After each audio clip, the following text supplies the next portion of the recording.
That's like one of the saddest parts of the book. It turns out fine if you stop reading it partway through. That was my mistake because I read it to the end.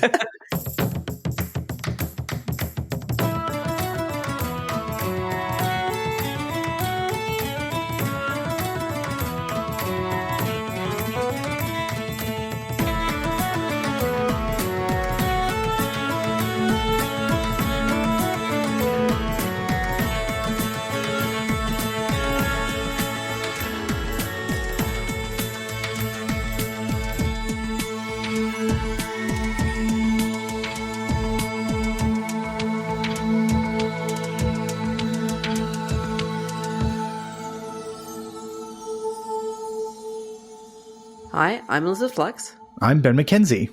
Welcome to Pratchat, the monthly Terry Pratchett Book Club podcast. Each month, we discuss one of Terry Pratchett's books or short stories with a special guest. This month, we're reading Hollywood Chickens. But what the clock's that about? but given that one's quite short, we're also reading a second animal-themed story. Which is From the Horse's Mouth. And can you tell I forgot to come up with a pun for either of these? No, it was seamless. I don't know what you're talking about. And our guest this episode is Australian author Dr. Laura Jean McKay. Welcome, Laura. Hello. Welcome. Thank you. Now, we love to kind of theme our guests. So, I mean, and not to say that this is the only thing you could talk about, of course, but you are most famous for a book that, like these stories, is kind of about talking or intelligent animals called The Animals in That Country. You've written other things, but this is the big one that you're famous for. What's the story behind the book? Oh, goodness. I had written a pretty grim short story collection and I wanted to write something quite fun. And so I thought, what would be more fun than writing a book where humans and animals could talk to each other? But instead of going down a fun Terry Pratchett route, I went down a sort of grim, gosh, aren't we all so violent towards animals? We are the most horrible species on the planet trail. Which is the correct take. And spent the next 7 years doing a doctorate in interspecies communication in novels, writing and rewriting this novel. And what came out was, I mean, I think it's funny. It has its funny moments, but is sort of this rollicking, what has been described as Thelma and Louise with a woman and a dingo novel. Surely everyone wants to read it now that you've described it that way. Why that wasn't on the cover, I do not know. It's not too late. That's right, reprint.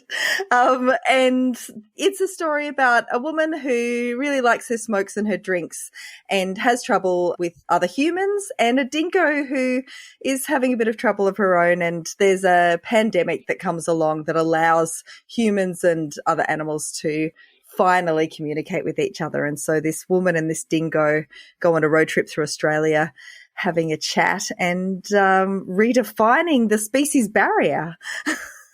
Wow. And I will clarify that Laura wrote this before the pandemic that we all know about, so she was ahead of our times. Yeah. I mean, the most exciting part of the fantasy of this book for me is a fun pandemic. I'm into that. One reader did ask me, it came out in March 2020 when, the pandemic that we know also came out. And one reader asked me how I managed to write it so quickly to capitalize on the thing everyone wanted to read about, of course. Yeah. Oh, no. Oh, amazing. How fast would you have had to have written that for that timeline to work? Like, is it like 3 days? About 20. Or? I think I probably had about 20 days, which, wow. Some people have been known to do it, but I'm not one of them. No. I mean, Terry Pratchett famously wrote a lot in a short period of time. I think we've discussed this before. His most prolific year, he released 5 or 6 books in 1 year. That's like Aeneas Nin territory. Like, it's just phenomenal. Absolutely. That is ridiculous. But he actually said he's famously also on record saying that short stories cost him blood. He found them much harder to write than novels. How do you find short story writing?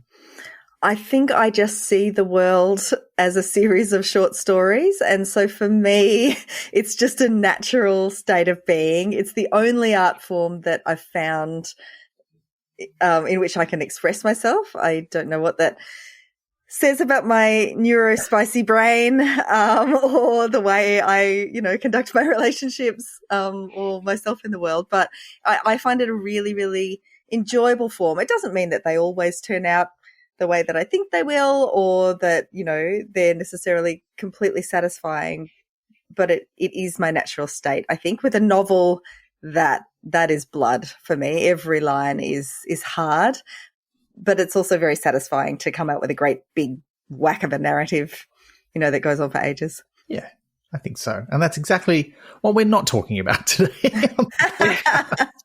But that's all right. Have you read any Terry Pratchett before? I don't know if you heard me swallow nervously there. I have to admit that I do not know Terry Pratchett the way that perhaps most people should. I did not grow up with him. As far as I know, no one in my family, even my, sci-fi fantasy reading brother, I don't remember Pratchett being discussed. I have been aware of his greatness as a sort of peripheral being, but I am completely in the dark about Pratchett and the world of him. I asked my partner if he had a relationship with Terry Pratchett, and he said, "Oh yeah, that was really formative, and I really loved his stories, and Discworld this and other books that." So I got a little bit of a lesson, but I feel almost embarrassed about this lack of.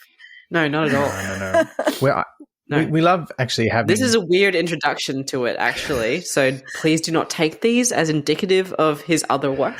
Yeah, and we've had a run like that recently. I invited an old friend of mine to be on the podcast because he had some relevant experience, and we talked about Terry Pratchett's first ever published short story from when he was like a teenager, and it was the first thing he read of Terry Pratchett's as well. And I'm like, wasn't really my intention to introduce you this way, but it is good to have that sort of fresh perspective, like someone who's not coming to Terry Pratchett with this sort of great experience and knowledge, like, because that's what we're like.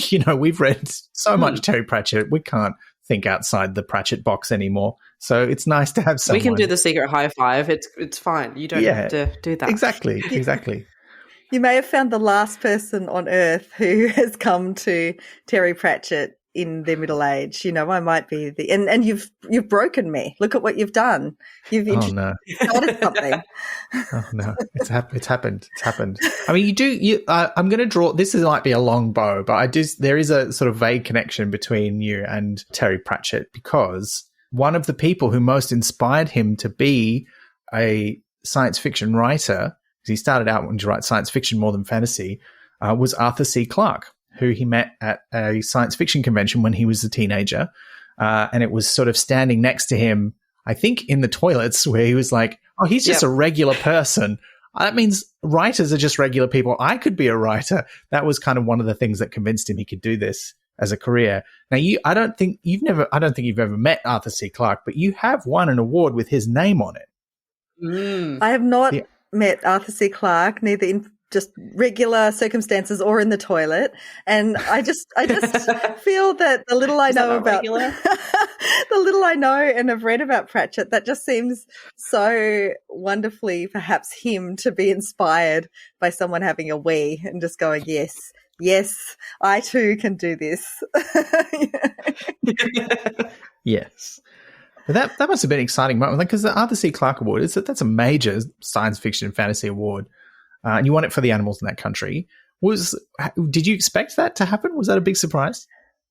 I mean, the whole time I was writing The Animals in That Country, and also really with the other sort of speculative short stories that I write that ended up being in Gunflower, which is my recent collection, I always have this real worry that I'm going to be, outed as not a proper sci-fi writer, as this gritty literary fiction sort of influenced by Carver person who, is dabbling in this very respected genre.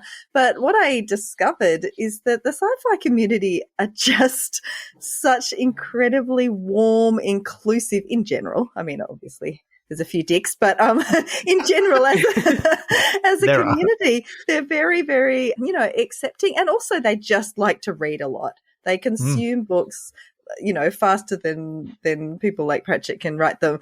So when I was shortlisted, I just found these wonderful people wanting to include me in this community. And when you win the Arthur C. Clarke, or when you're on the listing for the Arthur C. Clarke, they say to you, the director says to you, you are now part of the Arthur C. Clarke family. And you think, oh, well, that's just, some strange thing that people say to make you feel good because you're in COVID and you've won an award, but you can't actually go anywhere or do anything to get it.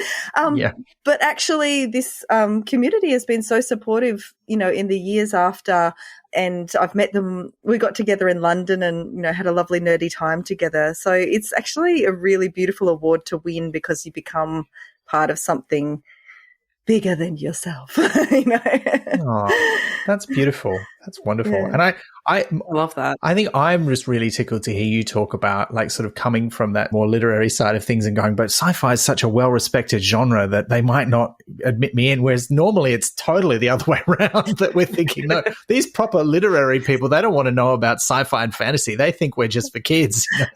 So that warmed my heart, the way you spoke about that. Thank you so much, Laura. Shall we talk about some silly short stories about... Oh, they're so silly. They are, but they're so much fun. We're doing these sort of not in chronological order for reasons that I'll go into, but we're going to do it in the order that they were sort of easily available to the public. So the first one we're going to talk about is Hollywood Chickens, which was first published in 1990 in an anthology called More Tales from the Forbidden Planet, and which Terry Pratchett claims is based on a true story, or at least a story that another author, Diane Duane, swore to him was true. So it's a real, this happened to a friend of mine energy. Yeah. I mean, look, I did a quick bit of internet research and I couldn't find any evidence one way or the other that this was or wasn't true. I guess we could probably email Diane Duane. She's still around. So she could maybe tell us where she heard about it and then we could fact check that. But the true story part is supposedly that a lorry or a truck, if you don't speak UK, carting chickens overturned in a busy intersection in Hollywood in 1974, and some of the chickens escaped and then lived in this little sort of green area next to the highway and managed to survive somehow despite the horrendous pollution levels in Hollywood.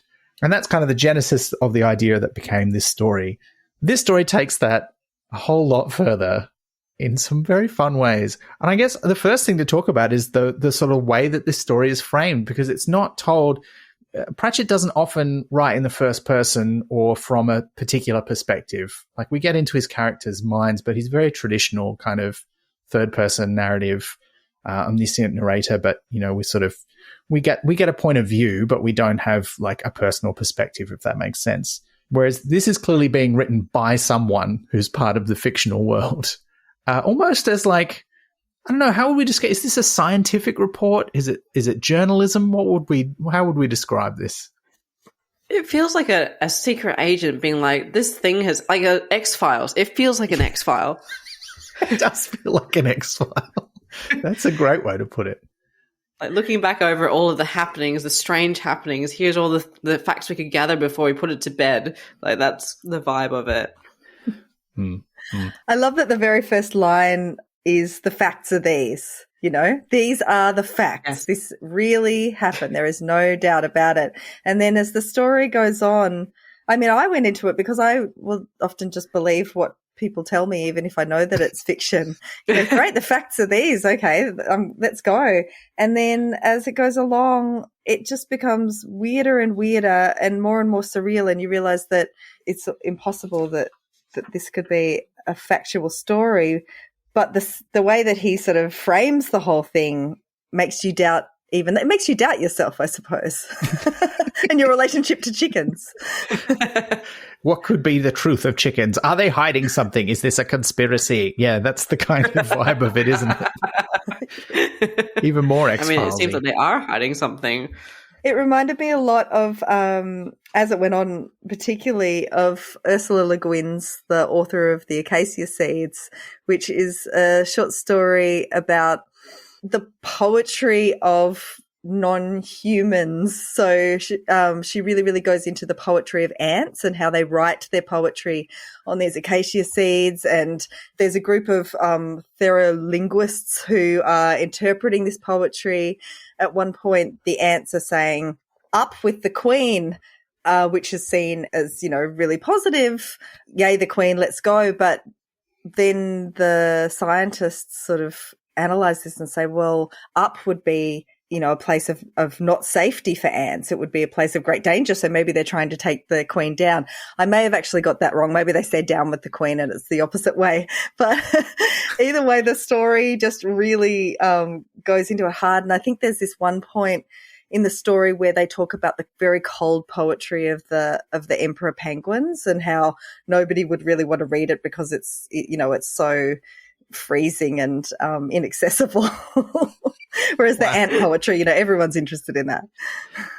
That's cool. And that's a very Pratchett-y kind of thing to do. Like he has he uses that kind of inversion or alteration to what we expect of language for, say, his dwarf and troll characters. Like dwarves have they invert a lot of their language around light and dark. If you see the light, that means you're dazzled by falsity because you've come out from the underground and you've seen the bright lights from above, and that's not good. And trolls always talk about the dusk of time because they think we're all going backwards through time because we can see the past, which means we must be looking at it, which means we must be walking away from it. So, yeah, that kind of stuff is very Pratchett-y. That's so cool. That's such, ties into that sort of philosophy of time. And I really love the way that different cultures look at time. I think that's a South American concept of walking back. You walk backwards into your future because you're looking at your past. So it's sort of, quite the opposite of the way that, say, a Western concept of time works. And I've also seen a few places how the sun sets apparently is like a mirror of how your language runs. So if it goes left to right or right to left.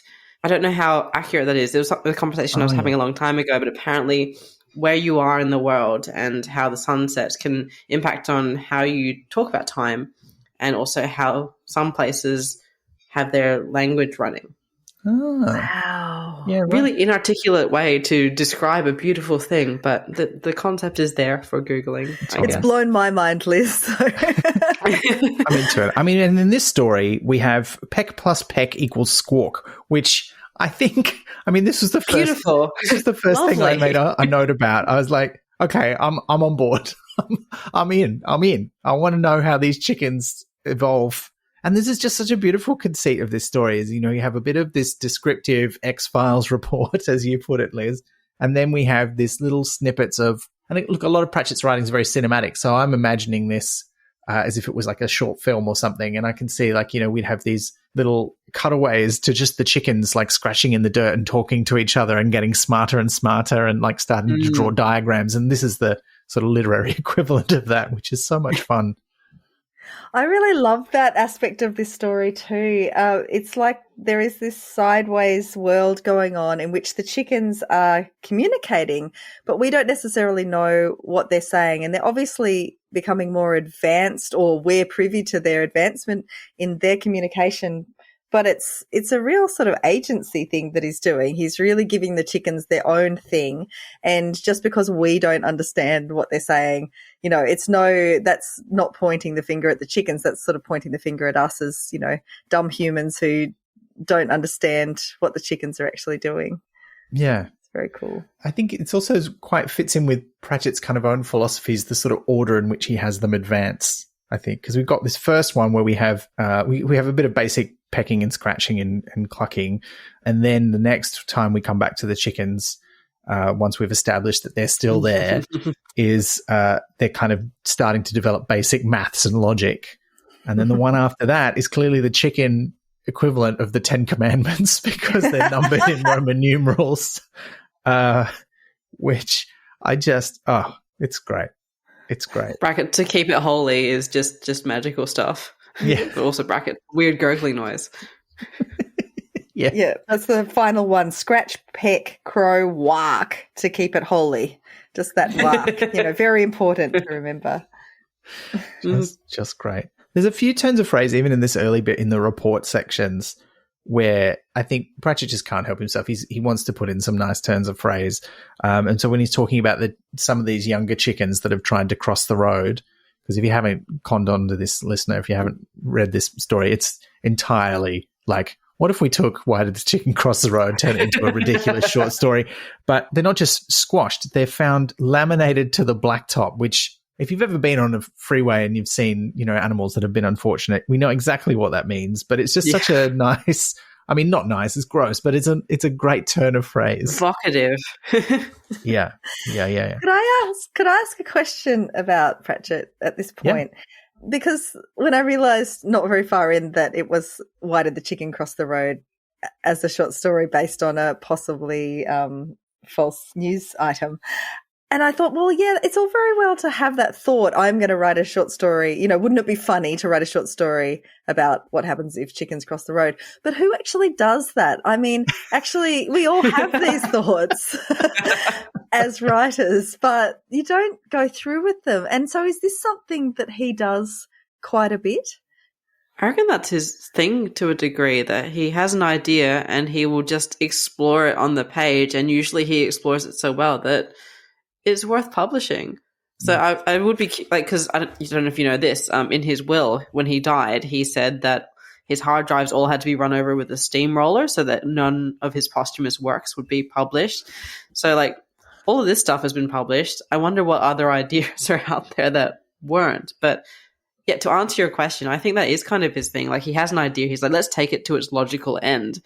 And that's how he wrote 5 books a year at some point. And that's how he ends up with, what is it, like 2,000 words? And Why Did the Chicken Cross the Road? Yeah. I think the question for me is whether or not he ever wrote any of these ideas down, because he was very pragmatic. Like he really approached writing as a job. Certainly a lot of his early novels were written with him writing after work for like, he'd write 200 or 300 words a night or a week. I can't remember which one, whether it was a day or a week, but he had like a quota and he's like, I'll just write a bit every day or every week and I'll get there. And he did. That's how he wrote several novels. And in this one, he talks about how when Diane Duane tells him this story, the idea just kind of rolled out in his brain. But then he says it was lucky that he then got asked to write a short story for an anthology. And he's like, aha, I've got an idea ready to go. Let's do it. So I don't know if he would have written it at all. He would have just had the idea and gone, But it did seem that a lot of the time, at least the basic idea of a story did come to him fairly fully formed. There's we've talked about it in the podcast before, but he had a great metaphor for how he would deal with a plot for a much bigger story. Like he talked about the Valley of Mist, where he's like, I know where I want to be over there. And I can see a few landmarks like taller trees poking up out of the mist, but I don't really know what's down there. So I'm just going to head towards one of those landmarks and I'll figure it out as I go. So he'd have this sort of large scale plan, but a lot of the smaller parts of the story he'd sort of work out along the way. Whereas with something like this, I think he probably just was like, I know exactly what it is from start to finish. All the lights are on. Yeah. It takes a lot of bravery to work in that way, to have an idea and just go for it and totally throw yourself into it. There's no sense in the story. I don't know, whether he had angsty moments or doubt, but there's no sense in these stories that he's doubting himself or second guessing himself. He's just going for the ideas and making them work. It's quite beautiful. Yeah, I think like reading his biography and other sort of anecdotes from his life, I think he absolutely did have doubts, but I think he sort of also had a lot of confidence. He had both. And he kind of grew more into that confidence, but there was always this sort of idea of, no, but just in case it doesn't work, which informed a lot of things, including how he preferred to be paid for books. He liked to negotiate down the advance because he wanted to always have paid it off in sales and then be just making money. Like he didn't want, he had a very working class attitude to writing. Yeah, that really surprised me when I read that. Yeah. Because it offered him like an eye-watering sum of money and he'd be like, no, less. So I'm not paying it off. Wow, that's so different, isn't it? To, the just grab and run and hope for the best. Yeah. As this story went along, I became more and more into it, but less and less sure of where I was and what was happening. There seemed to be, it seemed to move away from why did the chicken want to cross the road? And I guess into what happens if a group of chickens do try to cross a major highway. And maybe that doesn't seem like a significant difference, but it really goes into some strange territory. There's these sort of radioactive eggs. There's a big structure that's built. There's children seemingly trying to blow up chickens, but perhaps I thought they were actually trying to assist the chickens to fly across the road, but accidentally kept blowing them up. I thought that was like a rationalization of what the chickens were doing. Like that they were like, blaming the the chickens kids. couldn't possibly be building their own rocket ships and like catapults and stuff. It must be kids doing this. That's how I interpreted it anyway. I don't think there were any kids involved. I thought there was some deep children-animal connection and they were trying to help each other but kept actually... But that's like a whole other story, isn't it? Like that's a middle grade novel waiting to happen, isn't it? Some kids find some chickens and they're like, we really got to get out of here, but we can't. Like, can you help us? Please help us cross the road. Amazing. Please help us cross the road. We saw the bubblegum do it and now it's our turn.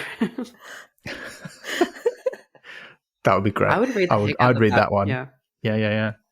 I'm going to confess something at this point. Sorry. Like, Laura got it very early. I don't know when you got it, Ben. I didn't understand that it was about the chicken crossing the road until the reveal. Because I was like, oh, I see. The Hollywood chicken's name got me. So I was like, when are they going to, like, make movies and be famous? So I was, like, going along on that sort of line. I was like, okay, so they're building a flying machine. Because, like, basically as the story goes on, more is revealed. So there's the subplot, there's, like, a thread through it where the chickens are growing more intelligent. You see them growing their language. It spans decades. It's kind of amazing how much time is packed into this short story. And you also get reports of like truck drivers or a policeman who's talked to a truck driver, or like the story about where they where the kids maybe started blowing up bins trying to help chickens, or maybe that was a rationalization. You're not sure because there's not a reliable narrator. So no one has been there the whole time. Generations of chickens have passed and different people have observed their story. So I didn't really understand until the end that it was going to be about chickens crossing the road. And I thought it was going to be like, chickens are making a flying machine, but how is this going to tie into a movie? You were taking it. It was Muppets Take Manhattan. And again, that's the power of a headline or a title. So like they said Hollywood chickens and they said it happened in Hollywood, but I was like, no, but it has to go to a Hollywood place if it's going to be called Hollywood Chickens. This is actually weirdly something that I think ties into something we'll talk about in the second story, but I think this is Pratchett sort of using comedy logic. And whenever we talked about his novels, even in some of the really early episodes of the podcast, one of the things that's always struck me about his writing is he really structures a novel or a short story very much in the same way that you would structure stand-up. You know, it's all about seeding ideas that then pay off later in surprising but ways that make sense to you, but they're still a surprise. And that's kind of the essence of the kind of comedy that he does, apart from, the wordplay and the puns and things. Does stand-ups not do that? Well, they do. They do those things as well. But he has that built into this story. He hasn't called the story, "How did the chickens cross the road?" Right? He wants that to be the punchline at the end, where he says, "Well, we don't know why they did it, but we know how they did it, or at least we're working on it." And I thought that was great. I would have probably called it something like Peck Peck Cluck ? Oh yeah, I'd get with that. Do you like the title, Laura? I didn't think about the title at all. I mean, it just seemed. I think I'm very literal. The chickens are in Hollywood and they're chickens. It just seemed. I feel like there are. There's a number of sort of approaches to titles, particularly with short stories. And one of them is just, it doesn't really matter what it's called. It just needs a name so that you can find it in the contents of the book, right? And then there's other people who will agonize over a title. Which one are we? I'm very much in the latter camp, I think. But I like very short titles, so I find it quite hard to find the right one sometimes. I find it quite easy to find a title, but sometimes or often it's one that only makes sense to me. Someone was asking me about a short story that I wrote called Flying Rods, and it's a metamorphosis story about a woman who turns into a mosquito. It's based on when I was bitten by a mosquito and I got a disease called chikungunya, which is like dengue. They call it dengue on crack. And I became really delirious. And the way I made myself feel better was to convince myself that I was turning into a mosquito, which was, very relieving, as you can imagine.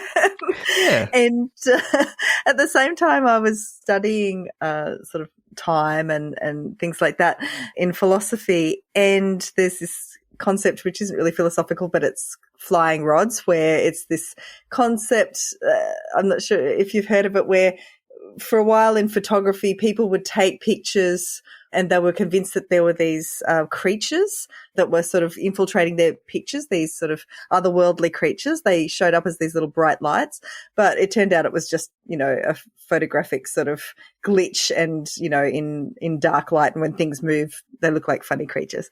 So anyway, it made sense to me to call this story Flying Rods, because I was deeply embedded in the philosophy of time, and also I had, an insect illness, but to anybody else it doesn't make any sense at all, I realize now. Sometimes it's just so deep in the story, and then sometimes it's just chickens in Hollywood, Yeah. So that's such a deeply intelligent way to look at it. Like all of my short stories, and when you look back over it, and I don't know if anyone's made this collection, they probably have not. A lot of them are just named after or pun or slight variations on songs that I like that have in some way informed the story. Because there's like one that I wrote about a woman who, and this is a huge spoiler for it, but it's okay if you have not read it, about a woman who slowly turns into a mop because of societal expectations on women, and her partner is very like, I will go to the protests and I really care about this and I'll do this thing, and he keeps like looking at the big picture but not the small picture and not contributing on their home front, and slowly his like partner is turning into a cleaning implement while he's getting all these plaudits on the wider stage of being like a proper ally and all of that. And I called that one Call Me Al, after the like Paul Simon song, because the film clip is Paul Simon and Chevy Chase, where Chevy Chase is just getting all the credit for the music, but he's actually lip syncing and like doing all the stuff. So like it makes sense to me, but I was like, how do I make this make sense in the story? And I'm like, well, they will listen to the song and the story and that will be fine. Great. Yeah. No one is called Al in that story. It's fine. Yeah. And because of typography, everyone's like, call him AI. Interesting. Yeah. I mean, embarrassment. No, I think that's great. And Pratchett has gone sort of all over the show with the story titles. It varies too, also depending on his audience. Like a lot of the stories were for younger readers, and so they often tend to have very matter of like what it says on the tin kind of titles, like From the Horse's Mouth, which was originally published as Jono the Talking Horse. It was not subtle, and it just said what it did. And I think, in a similar way, this is like, yeah, the chickens, they're in Hollywood. It's called Hollywood Chickens. Where they are is not really that important, but it is where they are, and I'm claiming it's a true story, so let's go with that. Or stray chickens. I feel like that would have been more straightforward. I just think Hollywood Chickens is loaded. Like Hollywood is a loaded word. So it made me think it was going somewhere that it didn't. Not a criticism. It's maybe a roadblock to me figuring it out earlier, and I don't get to feel smug, and that's sad. Yeah. Again, I think he's just avoiding giving anything away in the title. Yeah. Or road chicken. Road chicken. There's something glamorous about Hollywood chicken. I mean, there's something very glamorous about Hollywood chicken. I know a dog, or I did know a dog called Hollywood, and she was just a bit of a blonde bombshell of a golden retriever, and it just gave her such an edge, Golden retrievers aren't known for their poise or their classiness, but she really had something going on that she carried that name. So yeah, golden retrievers are Melanies, not Scarlets, but yeah. Okay, all right. I feel like that's something we'll unpack at another time, but I believe you. But this story, I think you were talking how there's not a reliable narrator. There's not like one person who has evidence of what these chickens have been up to. I liked that there were a couple of people who seemed to have been there for a long time, and they'd seen a few things, but they hadn't seen everything. I think the whole period of time is something like 17 or 18 years, something like that the story takes place over. And there's a police officer who they talk to in 1986, 1984, and 1981. So he's been there over a stretch of time. But then there's a bunch of other people that they talk to as well. And then you kind of have to put these things together. And he's totally skeptical. Like he never for a second believes that these chickens are doing anything. It's all kids doing stuff. But then there's little Pratchettisms that sneak in here, because one of the first things they do, apart from, a few of them try running across the road, they get run over. After they invent religion, there's a bunch who walk across the road quite purposefully and look at the truck coming and like, yeah, you're not going to run me over because, this is foretold or whatever. Like they've got some false confidence.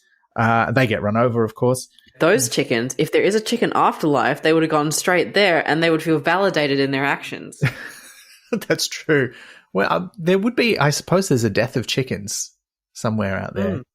But yeah, if they were crossing the road and they got hit by a truck and they end up in the afterlife, they did successfully cross the road, scare quotes. So they crossed a road. Maybe not the one they were intending to cross, but they crossed a road. All right, but you continue. That was just... No, that was a very good point. But then they start building things. This is where they start to develop their technology. And the first thing they try and build is some sort of weird bridge. And it's mostly made out of twigs, but also, and this is a recurring motif in the story, cassette tape, which they've used to sort of tie it all together because, as the police officer describes, people with their Blaupunkt or whatever stereo system they've got in their car, remembering this story was written in 1990, choose up their cassette tape, they just turf it out the window. There's a great footnote where it specifies that one of the tapes that they find is The Best of Queen, which is a callback to a joke in Good Omens where any cassette left in a glove box of a car will transform over time into The Best of Queen. Which, I always love that joke anytime it's referenced. So yeah, this is where they start to develop this technology and they have all these stories where they're trying to figure out what they're doing. But yeah, this starts with a bridge and then it just gets wilder from there, which I loved. It was so great. I think the eggs really did me in. Yes. I think there's a normal-ish egg, and then there's an egg that has been powering a light bulb for 2 days. And then there's another egg that was last seen, with a scientist trying to saw it in half.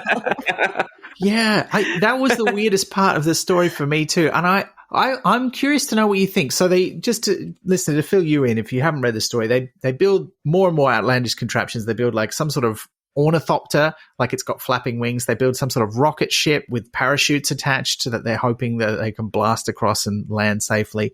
And then they eventually build a matter transporter, like a weird device where they step in and they are transported instantly across to the other side of the road safely.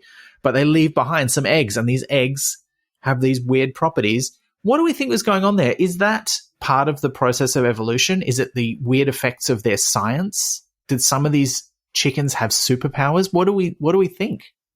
That was the bit that I know it's like a story about chickens developing technology to cross a road, but that was the bit of the story that I struggled to suspend my disbelief, because 3 eggs in one generation that all do different things defies logic. And also, how did they reproduce? Like, it would have made more sense to me if they had objects found that did those 3 things, but the fact that it's like theoretically their offspring or eggs that do this, the logic didn't track for me, so I couldn't make sense of it. I'm with Liz on that one. In fact, there was something at the start of the story and that part of the story at the end with the eggs where I just thought, I'm really stopped by this, and I feel like someone on Goodreads, who enjoys all of it, but is going to go on about this one little bit that they just can't get past. So the eggs, definitely, but also on reproduction or just the fact of them being there. On, very early on in the story, it says, the chickens, a lorry crashed, they all went onto the verge. The chickens seemed to be settling in. They were breeding. What sort of truck was this? Why were there hens and cocks in the same truck? Like, where were they going? That really messed me up. Got that one. That's a good question, because Pratchett, he's from farming country. He should know this sort of thing, right? So I don't know, but it makes it a good story. If they lasted one generation and they're all dead, the story goes nowhere. So I guess that's why, really. Maybe it's one of those like multi-leveled, like a big truck. And so there's like a level of like hens, a level of cocks, maybe a level of chicks as well, all going to different places, perhaps. Right. That's the only way I could parse that. That's true. Doesn't say that they were adult chickens, although it does say chickens, not chicks, so I guess that implies that. But still. My headcanon has to be for that different destinations. That's fair enough. Different destinations. Thank you. I feel less upset by. Look, I want to throw my weird eggs theory out there, because for me, right, the chickens are evolving at a hyper accelerated rate. So they're getting smarter, but they surpass us. Like, they do things that we cannot do. Like, they invent weird technology that humans can't understand. And I think that means that they go past the point of regular human evolution and into X-Men territory, where they're starting to be born with superpowers. That was kind of how I interpreted it. And that was necessary, because where else are chickens going to get a power source that can power some sort of matter transportation device, right? They don't have a connection to the grid. So they're going to need to either be born with or lay eggs that have these weird properties. So are you saying that they mutated individually and subbred, and sometimes their eggs would... Like, do these eggs that they've got in the final scene have potential to develop into a chicken with those superpowers, and they just happen to be eggs at this point? Or so this is coming from the person who's like, Wolverine's claws wouldn't work because he wouldn't be able to bend his wrist. Like, adamantium would not let you do that. No, so you can only go to here, but they're too long. Yes, my feeling is that those eggs they're not fertile eggs. They're not going to hatch into chickens. They've been hatched by a mutant chicken with a mutant superpower of creating eggs that have different properties, or possibly several different ones. They don't say that they found those eggs in the same nest, I don't think. They just found 3 eggs in the debris, so they could have been from different eggs. But they foreshadowed the eggs in an earlier part of the story, because they said that they some scientists like 10 years earlier had collected some of the chickens for science reasons, but we're not sure if they collected the eggs, and that's important. And so, like, if it's like one chicken who's able to like make eggs for other purposes that won't develop into chickens, that's too long for it to be alive, depending on its mutation. But we might be giving this more thought than Pratchett did. But I feel like the fact that they are eggs was just didn't work for me, because, like, in theory, eggs are like the next generation, and the fact that they do multiple things just didn't make sense. Like, if they had a mutation, surely they can imbue objects with that, or just do it themselves, not make little eggs that will never become like. It's a weird conceit. I think I saw it as like a metaphor for the extraordinary abilities of chickens that they already have. You know, they're amazing jungle fowl. They have these social interactions and ways of communicating with each other that we can't even comprehend. You know, we cannot understand as humans how to be as social and as sort of cohesive as a natural, not in a big, you know, cage situation, but a natural chicken community would be. And I reckon the eggs are also a metaphor for what humans do to eggs. So there's these, you know, an egg is a wonderful, amazing thing, and, you know, it is able to exist outside of the chicken's body, and it creates a new chicken, but people like to take them and use them for our own purposes, which is exactly what happens in this story. I mean, there's a scientist trying to hack into it with a saw. You know, this could be the most extraordinary egg ever to be laid. And, you know, he's just trying to get into the thing to find out what's inside it. And there's also another part of the story where they sacrifice a few chickens. And Pratchett's really, really quite, you know, animal advocacy in his language, where in 1978, a couple of research officers were sent into the thickets to bring back a few birds for a sacrifice to science. You know, he didn't have to say sacrifice to science. He could have just said, you know, for useful experiments or something like that. But I reckon it's a little bit animal libby. Well, he does. He wrote one of his characters, Lady Sybil, is very much a caring for animals type, although she's also one of those. She's like a parody of like a high society horse lady, except her thing isn't horses or dogs; it's swamp dragons, and she breeds them and looks after them when they're sick. But you get the impression that she is quite happy to mistreat other animals. I mean, not cruelly, but she just doesn't really think about them in the same way she thinks about her precious dragons. You know. So there's definitely a streak of that in some of Pratchett's other writing, but this is possibly some of the most involved. Yeah. That was a striking line, that like the description, like that line did stick with me. Could have been phrased a different way. Yeah, he's definitely pointing, whatever he thinks about chickens, he's definitely pointing, fingers at how we are with them in the world. Yeah. And the general gist of the story, I think, gives us this feeling that, like, maybe we should just left these chickens alone. Like, they're doing their own thing. Like, why do we have to stick our noses in it? Yes. But I also think this is the other thing that really struck me about this story is he really knew his audience with this. Like, he knew it was going into an anthology of sci-fi stories. And he's usually been writing for a fantasy audience, but he started out as a sci-fi writer. He was a big sci-fi nerd as a kid. And so it's just packed with not like dozens, but quite a few little references, most of them pretty obvious, to other things. Like, you've got the itinerant character, as he describes them, calls himself Elrond X. And yes. You're like, okay, sure. Does that mean Elrond the 10th? Like, does he think he's an elf? I don't know, but that's cool. But then there's the Star Trek gag where someone who hears the matter transporter says it sounds exactly like the matter transporter used by the aliens in this episode of Star Trek. And then there's like the note from the reviewer of the person who's writing it says, "We have viewed the episode in question. It's the one where Captain Kirk falls in love with the girl." And I'm like, okay, that's tells us nothing. It could be any episode of Star Trek. But and there's more evidence for it being an X-File because they do reference throughout that they're like providing extra materials like appendices in this whatever they're submitting, including that episode. And there is that kind of it's annotated. There's like, this is tape A, there's photos A through G, there's all these other bits of evidence attached, document D, etc., etc. Pretty great. Yeah. Reminds me a bit of the end of The Handmaid's Tale. Maybe Atwood was influenced by this style. You know how The Handmaid's Tale as a book is just going along the entire story, and then right at the end, it switches to these scientists who've sort of discovered, I guess this diary of the handmaid, and they're all sort of sitting around in a room and chatting about the evidence, but they're also having a little bit of a good time and making some jokes. And it's quite a strange shift in this whole novel about the grimness of patriarchy and how badly things can go. I sort of wonder if this style was an influence or if this was something that people were doing around that time, this sort of scientific exploration of a topic. Yeah, it's fun. I mean, I think Pratchett was very influenced by the sort of early golden age of sci-fi writing, like in the 50s and 60s. Like, that's what he was reading when he started writing. And I wonder if this is a holdover from that, where you would get these stories and, like, radio serials would be the same, where they were like written as if they were dispatches from a researcher.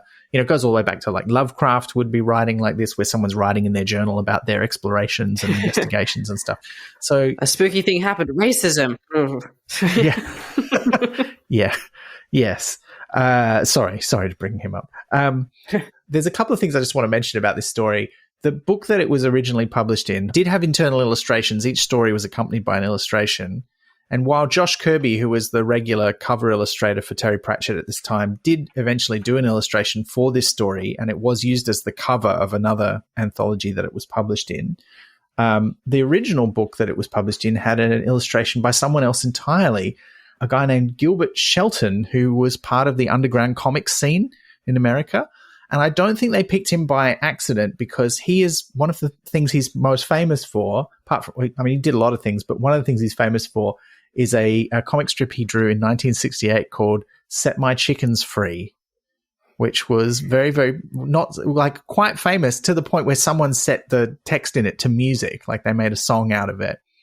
So I don't think this was a mistake.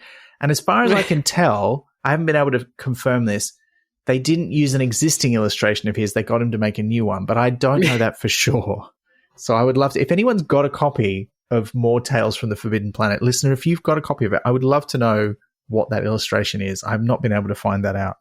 And one other little anecdote I'll drop in here before we move on to the other story is that Diane Duane, who suggested this story to Pratchett by telling him the story, a supposedly true story, and it was 1973, not 1974, so don't write in and tell me I got it wrong earlier. I've realized my mistake. She's an American sci-fi and fantasy writer. I think she lives in the UK or in Ireland now, and she's famous for a series of books called The Young Wizards, but she also wrote Star Trek tie-in novels. They got translated and published in German, and her publisher for those was the same one who was publishing Terry Pratchett's books at the time. And she was the one who discovered, and this was an infamous incident, that they were being published very, very cheaply, so cheaply, in fact, that in order to make them even cheaper, they were selling ads in the middle of the book and replacing or adding in extra pages that had an ad for Maggi noodles or Maggi soup. And they would actually, to make sure that the pages still sort of worked out, they would actually integrate it into the story of the book, where they would black out some of the text so that the pages would still match up. And then they'd write new text where the characters were talking about how what they really wanted was a Maggi soup. And then it would continue. Now, we first heard about this from one of our listeners, Sven. Yes. But Terry Pratchett first heard about it from the same person who told him about the chickens in Hollywood, Diane Duane, because it happened to one of her Star Trek books as well. And when she found out, she told Terry. Yeah, so that's a whole thing. There's a blog post that we've linked to before, but I'll link to it where you can go and see some images of what the books looked like. It's ridiculous. It's like whole pages of like black bar redacted text just so that, you know, the way that they added in extra bits of story wouldn't mess up the pagination of the rest of the book. It's terrible. It's one of those things that if you made it up, you'll be like, that couldn't happen. Yeah. That's not real. Yeah, I wonder what they'd advertise now if they did it to our work now, you know. What would it That's a good question. It'd be AI, right? And cryptocurrency. That's what it'd be. Because who else is paying for that kind of horrible advertisement that wrecks the thing you're trying to enjoy? Or drink bottles.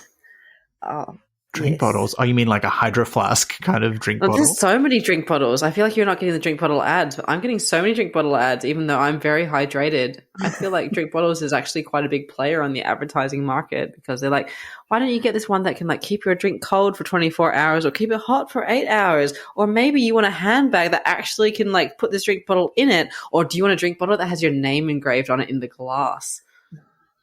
This is saying something about your algorithm, Liz. It knows I love to drink water frequently.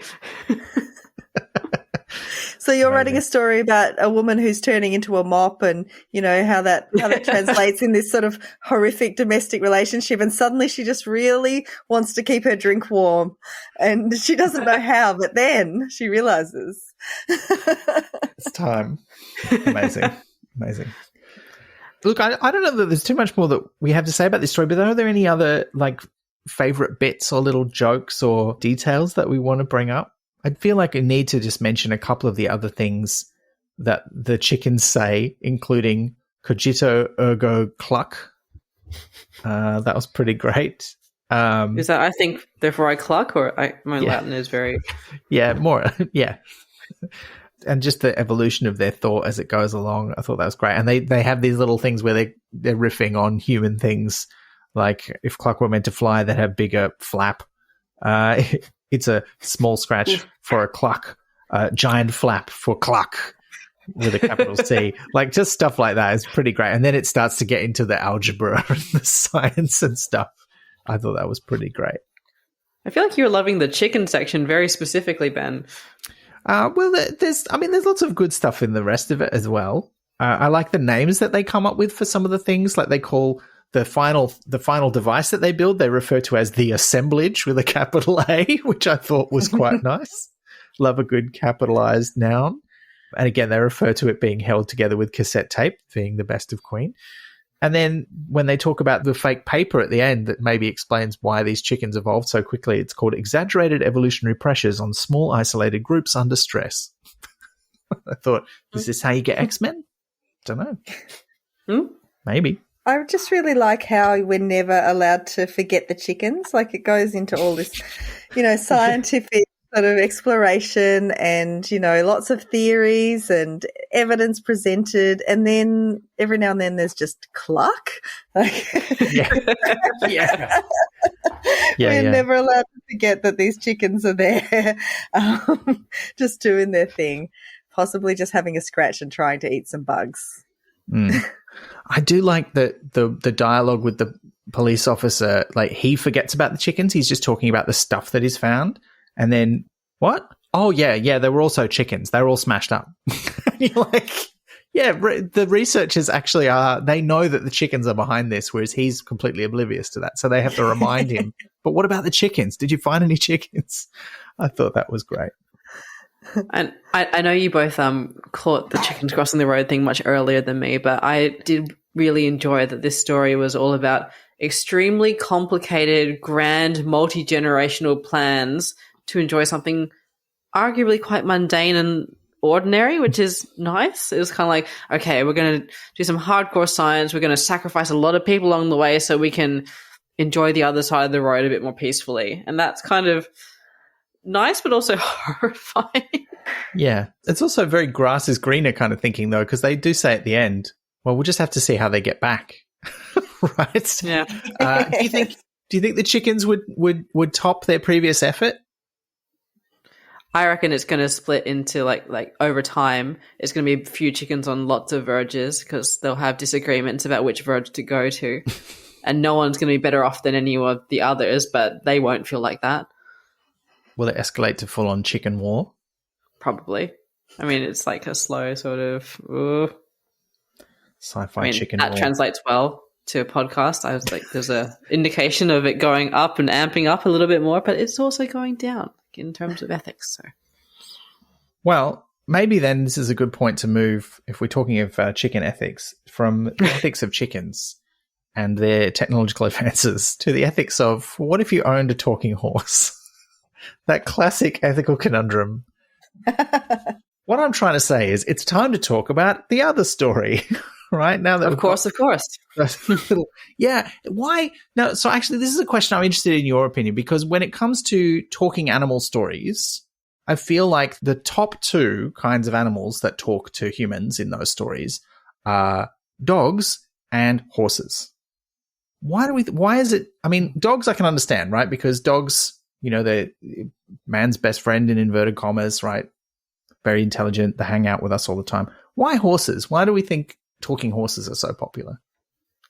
I have a thought on both, which is that, yes, dog is man's best friend and all of that, but horses and dogs is a trope because we've done wrong by both of them. Like, they're very we use them to do stuff for us and would be a bit ashamed if they would understand the things we said to them and made them do. Dogs used to be proud roaming things that go around on your own, and now it's go fetch this stick or sleep on the bed or yell at you for chewing up a slipper. And horses, it's hey, cart my stuff around, cart me around. It's a bit embarrassing, really. If you had to explain that to another sentient being. Wow, yeah. What other animals have we wronged in that sort of embarrassing way, other than eating them? I mean, I think Mr. Ed, would have a lot to do with, but where did Mr. Ed come from? I'm not sure, but, would have a lot to do with the talking horse trope. Mr. Ed is so beloved. There's something about that sort of deep, jolly, comforting, manly voice that that we really, enjoy. But also Mr. Ed is a horrific tale because they used to, on set, put wire in the horse's mouth and tug on it. And the horse was so twitchy. I'm actually, for people who can't see me, I'm doing sort of twitchy Mr. Ed movements right now. But the horse was so irritated that whichever horse it was would move their mouth around, and that was why Mr. Ed looked like he was talking. So it was actually sort of this exercise in constant torture for children's television. Well, I was just about to say terror-vision. Well, appropriate. Yeah. Yeah. But I mean, in stunts, it used to be that if they needed a horse to fall in a battle scene or whatever, they'd just trip it over with a wire. But apparently, over time, they treat animals better. And now they don't trip them over with wire. They train them to fall. And apparently horses in Hollywood are trained to fall one way or the other. They can't learn to fall both. So they have to train them equally to fall left or right. And then if you're doing a big scene with all of them, you have to get a whole bunch of left falling horses and right falling horses and disperse them in a way that doesn't look very orderly, which would be difficult. Wow. I did not know that. Is it like the horse is left hoofed or right hoofed? Do they have an inclination, or is it you can train them to do it either way, but only one way? Just a trainer, maybe. That's amazing. Yeah. Oh, yeah. Wow. Stun horses are incredible. There's things they do. Amazing. And we've got in this story. I mean, look, and talking horses is clearly something that Pratchett likes. And he has a talking dog in his Discworld stories, but he also has a talking horse in one of his short stories that's set in the Discworld as well. So he's clearly likes both of these things, and he's done other kinds of talking animals as well. He's had cats and rats. camels. Well, they're not talking. Do they talk? They think. They don't talk. They're just really smart. Yeah, that's right. But here we have... But no one knows it. Yeah. Here we have a classic talking horse story. Real sort of old school. Someone has a horse. The horse talks to him. He's like, what? But not what. He's actually quite pragmatic about it, which I really liked about this story. But before we get into it too much, this is from the horse's mouth. This is the version of the story printed in a stroke of the pen. I did track down and read the other version of this story. So this was originally written for the children's section of the Bucks Free Press, the first newspaper where Terry Pratchett worked. It was written under the pseudonym Uncle Jim and published there in April, May 1972. And then this was published not that long afterwards in May to June 1972, according to the dates that I found in the books where they're published. So it's a rework of a story that had only been published very recently, but I found the other version. They're very different from about the halfway mark, and we can talk about that later, but I thought that was really interesting. But here, they start out quite the same in that it's in Blackberry. This is where a lot of his stories for kids are set, in this fictional sort of little English town of Blackberry. And the character we are introduced to is the last rag and bone man in Blackberry, like a junk merchant, whose name is, and this is not a joke, Ron Weasel. Yeah, that was crazy to me. Yeah. And this was 1972. I guess it's one of those names that's just like, this just fits. It's nice. Ron Weasel. Amazing. But also, like, it just feels like, 1,000 chimpanzees sitting at typewriters. How can two come up with that in that space of time? Yeah. Like, they did, but, like, come on. Look, Pratchett did not have a feud with J.K. Rowling. I want to say that. But the press like to try and goad him to have one because she overtook him as the best-selling author in the UK. And he did occasionally hint that he maybe didn't like her writing very much. And I wonder if Ron Weasel is maybe one little reason why. Not sure. Incidentally, the other version of the story, which he did clean up a bit for the other book that it was published in because he was still alive when it was published. He changed. I don't know if he changed the name or if it was originally different, but in that story, he's not called Ron Weasel. He's called Sid Ferret. So quite similar concepts, different iteration. So I don't know if that's something he changed because he's like, well, I can't keep the name Ron Weasel. People will think I'm taking the piss, right? Yeah. And I'll change that. Or if he changed it originally, I don't know. But yeah, this is Ron Weasel, rag and bone man. He owns a horse named Jono, and as he goes in to feed him one morning, Jono says, "It's a fine morning." Surprising Ron Weasel, but not for very long. He does that classic thing where he talks back and then goes, "Hang on a minute, who am I talking to? Who was that?" And then the horse says, "It was me." And there's this great bit right early on in the story where he says, "Ron was a lot of things that aren't approved of in polite circles. He wasn't all enthusiastic about baths for one thing, and as for housework, it never crossed his mind. But he wasn't a fool, and if a horse talked to Ron Weasel, he didn't start telling himself he hadn't heard anything." And I just thought, what a great way to just go, you know what, we're going to skip the whole refusal of the call part of the hero's journey here. We're just going to get into it. Let's go. There's a talking horse. What happens next? Love that. That completely endeared me to this story, that line. It was such an amazing way to characterize Ron as this person who thinks that foolish people wouldn't believe that a horse had talked to them. Like, that's a foolish person's thing to do, to not believe in talking horses. Whereas he is no fool, and if a horse talks to him, he's going to talk back. I thought that was he's such a pragmatic person, but he's willing to sort of step over that line into this talking horse world. Yeah. This whole story has like Irish folk song, like energy to it, like, because there's that whole thing about Delaney's donkey, like that's one that I love, where it's the one where he swallows the guy's money, and he keeps swallowing different money, and he tries to get it out, and then he ends up swallowing dynamite, and then he blows up, and there's some coins left. It's good stuff. So yeah, I don't know that one. I'm gonna have to look it up. That sounds great. But Jono the talking horse, I love how grumpy he is, because like as soon as Ron is like, okay, well, I've never heard you say that it's a fine morning. He's essentially like, well, it's never been a fine morning until now. Yeah. There's this kind of thing where Ron kind of defies the stereotype of the rag and bone man. Like, the archetypal reference for this being steptoe and son, right? Like this guy just collects crap that nobody else wants and sells it on to make a living. Yeah, Etsy. And is a grimy, dirty old man. Like that's the sort of image in popular culture of this kind of person. And Ron's not really like that. He's pragmatic, but he's not gross, apart from, not bathing very much. Whereas Jono's kind of the grumpy one. I thought that was nice. What I got really excited about was this idea of language bringing new respect. So in the last story in Hollywood Chickens, we're getting the sense that the chickens are developing, language. Well, maybe you got it, but you don't really ever get what they're talking about. They've got their own thing going on. Whereas in this one, Jono the horse is very articulate, and he says pretty straight up, when you thought I couldn't talk, it was just on with the old harness and away we go. Not quite so much of the old get into them shafts, you great bag of bones now, hey? Bit more civil, aren't we? More respect. Suddenly with language, there's this new sense of respect given to the horse. And it's as though Jono has always known this.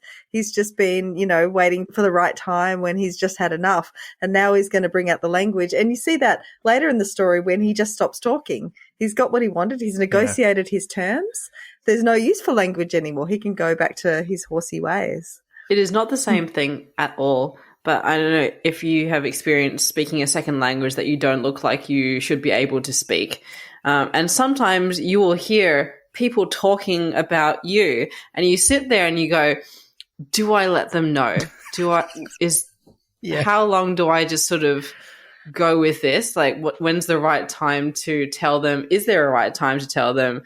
And every so often there is. Like, as a Cantonese speaker, I've been in that situation a few times. You get to eavesdrop on some spicy conversations that people don't think you're hearing. You also get to eavesdrop on some pretty funny, mundane conversations. Like, you'll be in the same aisle at Uniqlo and they'll be like debating the size of underpants or type of underpants they should get for a male relative, and that's funny to like be like witness to when they think that you're not. But sometimes, like one time I was at a class and the guy next to me was saying, "Oh, like." Everyone here is so unfamiliar to me, like, and I recognize him quite regularly because, like, he was in a lot of my classes. He's like, this person next to me, I've never seen her once in my life. And I was like, I'm going to respond in Cantonese. I'm going to do it. And I did. And he was like, oh, God. And I was like, I shouldn't have done that. So wow. I'm going to blame being 19 for that one. But that was so I can click in with Jono in some ways is what I'm trying to say. That's a parallel. You wait for the right moment. Yeah. Yes, absolutely. Yeah. Just drop that power. I also loved how bolshy and working class he is, because he's like, you work me too much. Like he agrees to go out on the job, but then when it's lunchtime and he's having a nosebag, he's like, right, I've had enough of this. You don't pay me very much or treat me very well, so I want a treat or I'm going on strike. And the treat that I want is I want to go on a fox hunt, which I thought just came out of nowhere. And I'm like, this is amazing. Like, I could not have predicted this in my life. And I guess, like, when I thought about it later, I was like, okay, well, maybe Pratchett's just thought, what kind of things do horses do that they might think is glamorous because other horses do it? He's like, fox hunting. It's posh. It's a thing that horses are involved in. Yeah. And I was like, yeah, okay, that makes sense. But at the time I was like, what? Okay, sure. And then Jono, in his horse perspective, in his sort of umwelt, doesn't understand what a human logic of a fox hunt entails. So he's like, don't worry, Ron, like, I'll take care of you. You just hop on, even though you don't know how to ride properly. We'll go after this fox. They get to the fox. And then Ron has to explain what the people do to the fox once they've hunted it. And the horse is like, never. What a rotten idea. Here, you fox, you with the big tail. I'm on your side, in capitals. And it's such a beautiful moment of him not understanding what a hunt is, or that the hunt might be for friendship. And then the fox just hops on his back and ends up falling asleep, curled up quite cutely on the horse's rump. Yeah, I love that. I have a real soft spot for foxes. I think they're great. Just very beautiful animals, much maligned. The one time I ever went to London, I saw a fox in London. I was like, a fox, this is so cool. I mean, I've also seen one in Brunswick in Melbourne. Like, we do have them here. They're a pest. But we do. But yeah, I thought that was so great. Oh, you've got a fox on your phone, Laura. We are kindred fox spirits. I love it.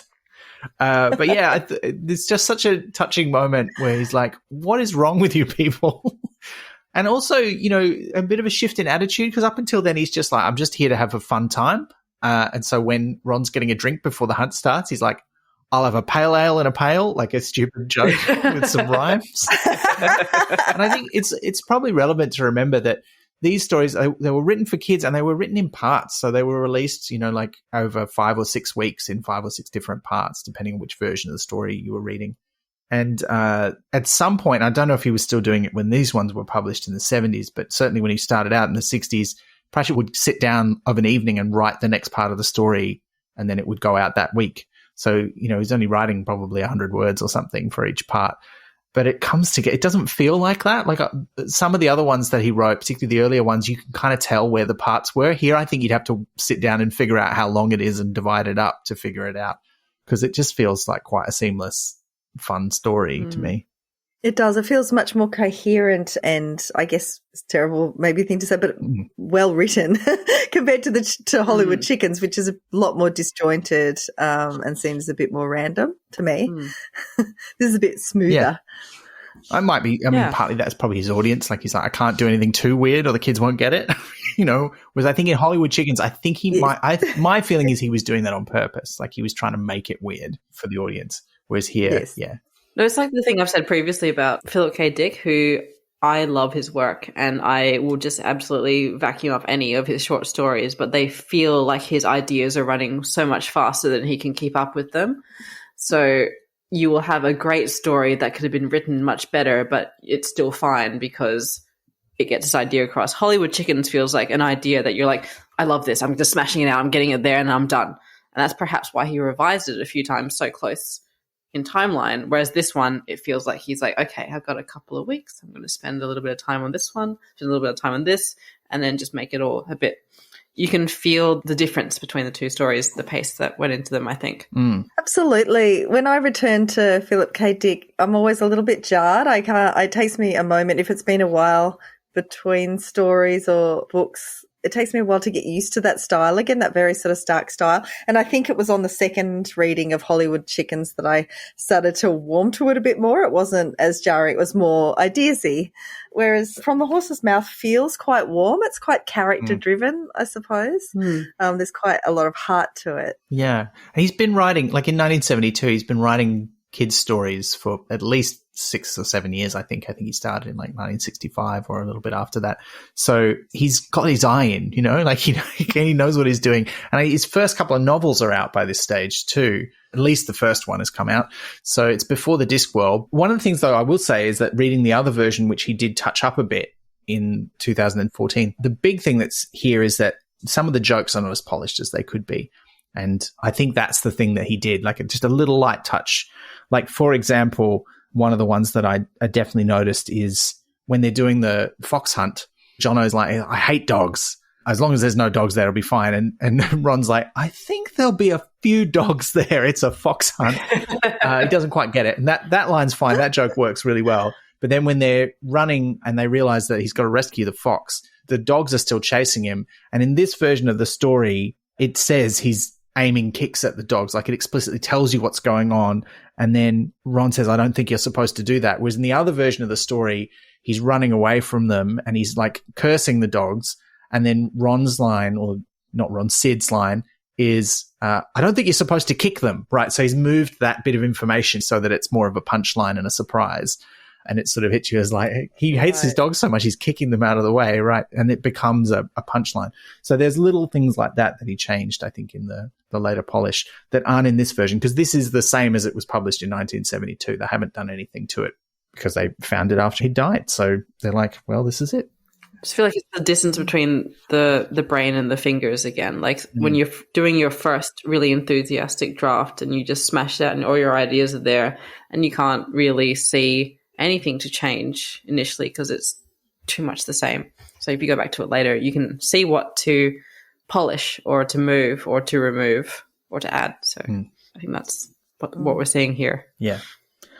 But look, this doesn't go down well with the fox hunters, particularly Lord Cake, who is the master of foxhounds. It's like, you're kicking my dogs. This is not okay. Who is this person?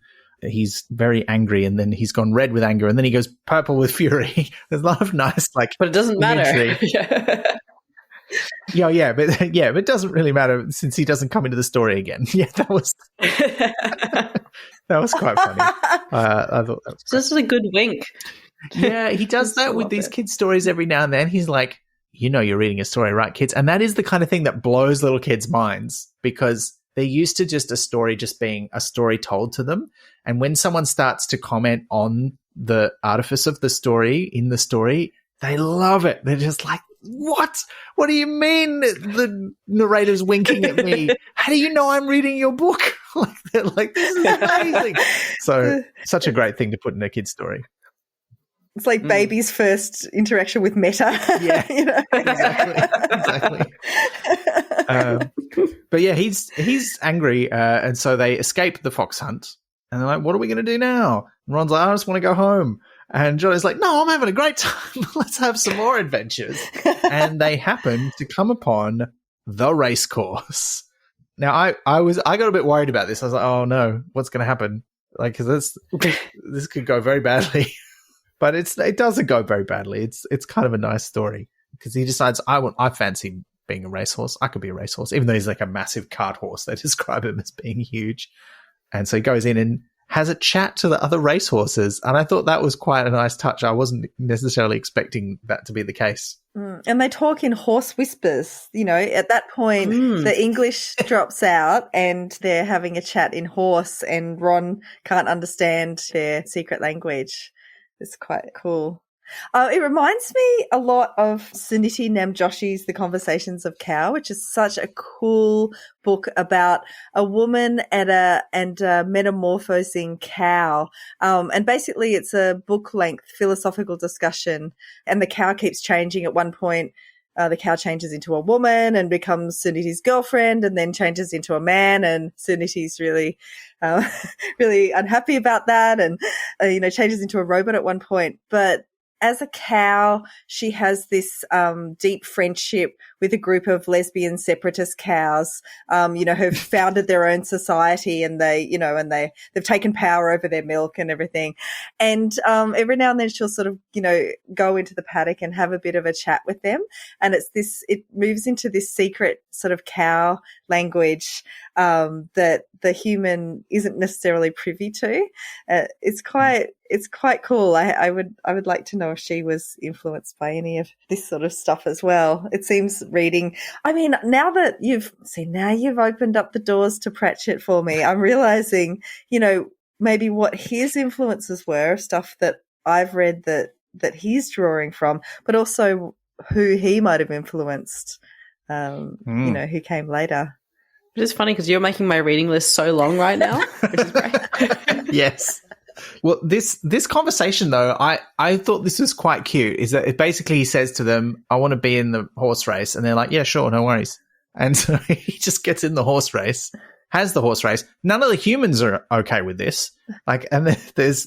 Can I just read? You're going to read the exchange? No, you read it, please. I know you use your voice acting voice to do it. It starts with ear, said a jockey. Like that little exchange where it's all just one word things, and it's like said and then like... Oh, yeah. Ear, said a jockey. What the, said the starter. Hey, said an official man in a white coat. Up went the starting gate.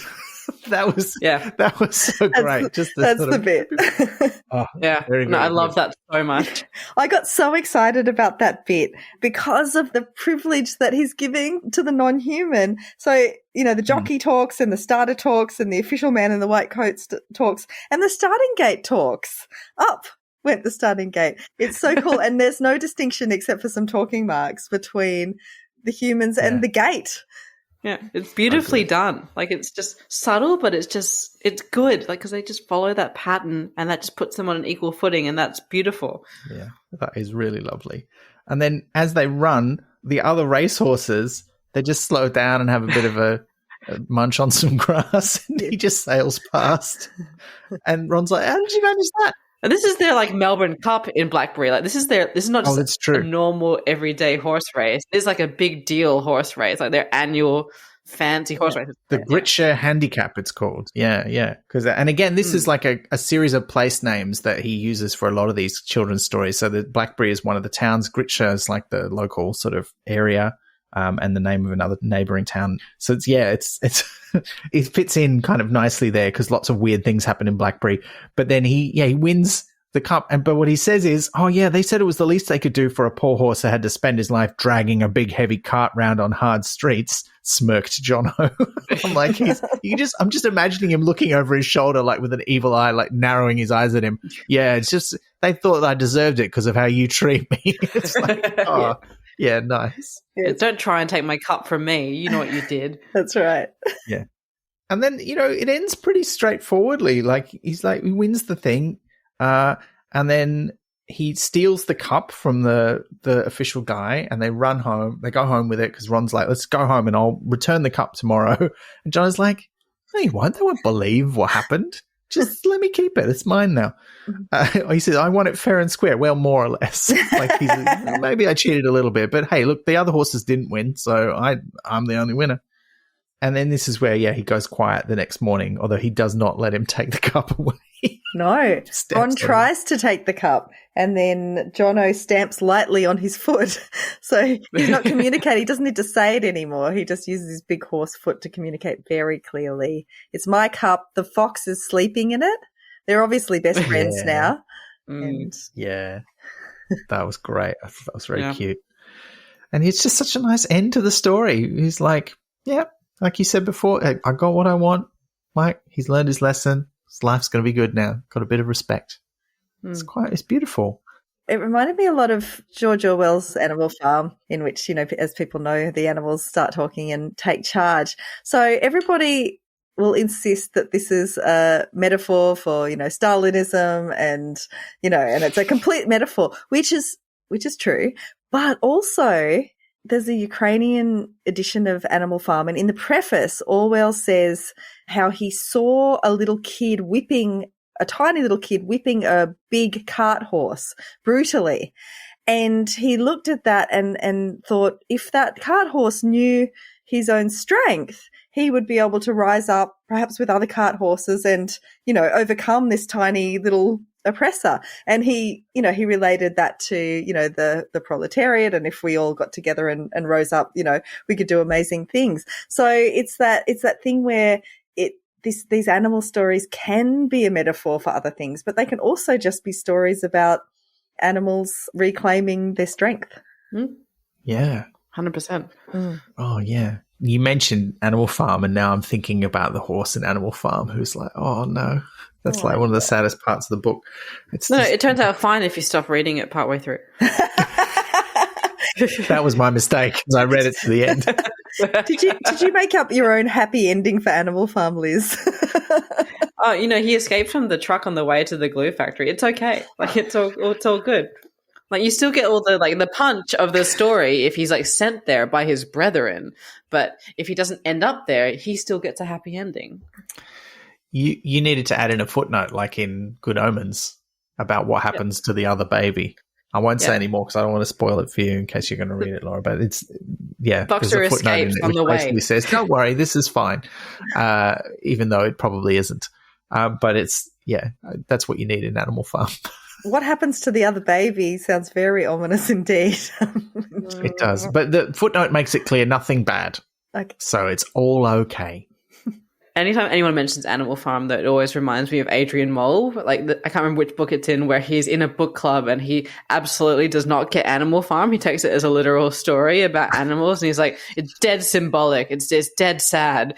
But then, everyone else in the book club's talking about all the symbolism. He's like, wait, hang on. It's just so good. As it turns out, Adrian Mole was right. Yeah, it was about a cart horse and a little kid. He was there all along. Yeah. Dead symbolic. You just needed to read the Ukrainian edition. And also the Maggie Noodles edition. Well, I found this story delightful. Do you want to hear how the other version is different? Yes. Because it takes quite a different turn. As long as it's nice. It is nice. Okay. So it's more or less the same up until the end of the fox hunt. There's a couple of little differences, one of which is that Sid, rather than Ron, thinks about selling him off, but it's like, no one would believe me if I call him up and say, hey, I've got a horse. Like I could call up a zoo or a circus. Who would believe that I had a talking horse? No one would take me seriously. So he doesn't do it. And then he just gets on with it. But their relationship feels a bit more equal because Jono in the other version is the one who says, let's try this road. We haven't been there very often. Whereas in this version of the story, Ron is the one who says that. But otherwise, it's pretty much the same. But then after the fox hunt, he just says, I'll just have a little break. They go and have some lunch.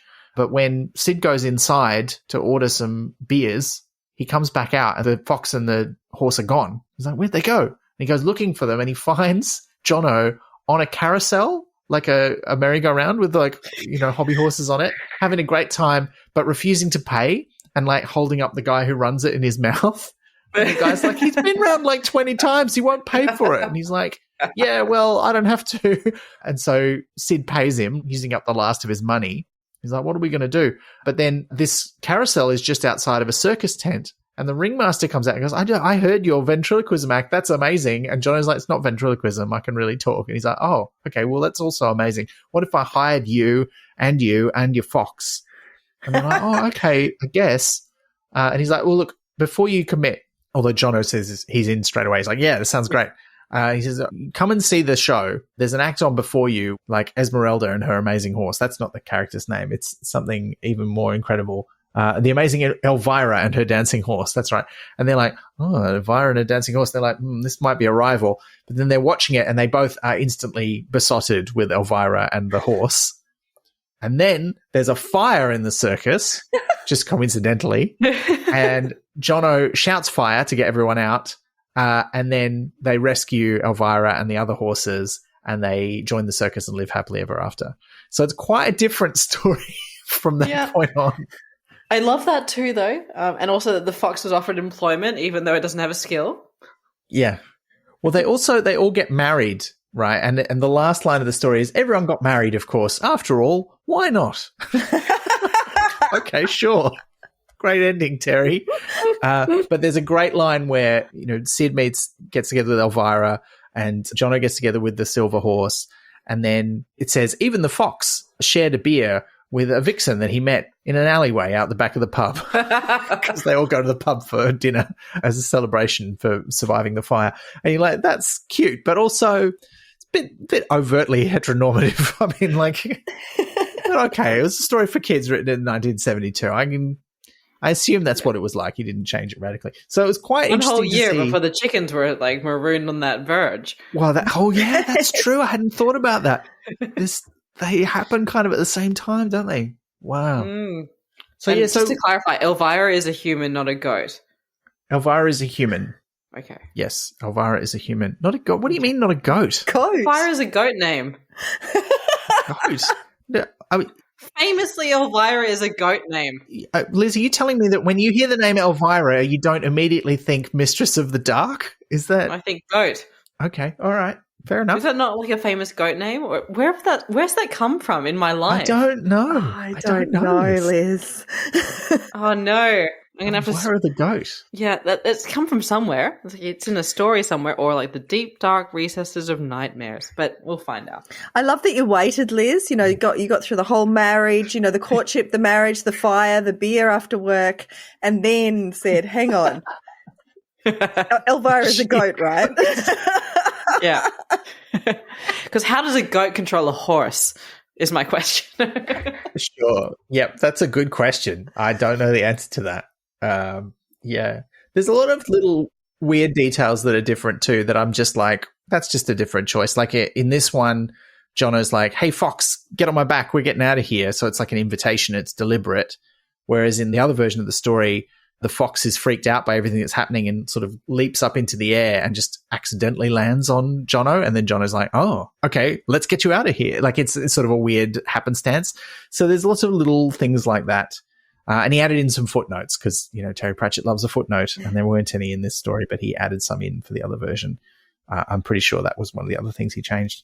But there's, so I thought that was quite interesting as a sort of a contrast, particularly because the two original versions of the story were written so close together, and he's done this rework of the story. And we know that he's an inveterate reuser of his own ideas. Like, he loves it. If you read his novels, you see him try out different variations of the same joke like 6 or 7 times, and they're never exactly the same, but they're quite similar.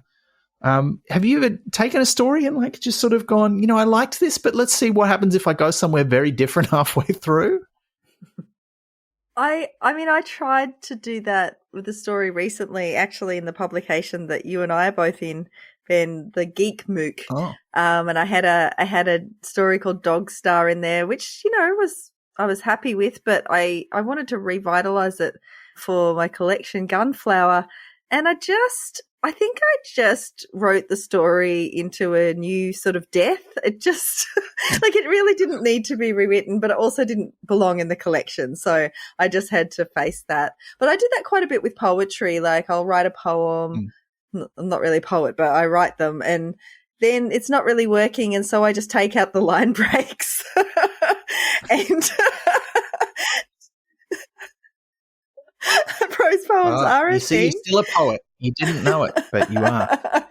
You're a prose poet. There you go.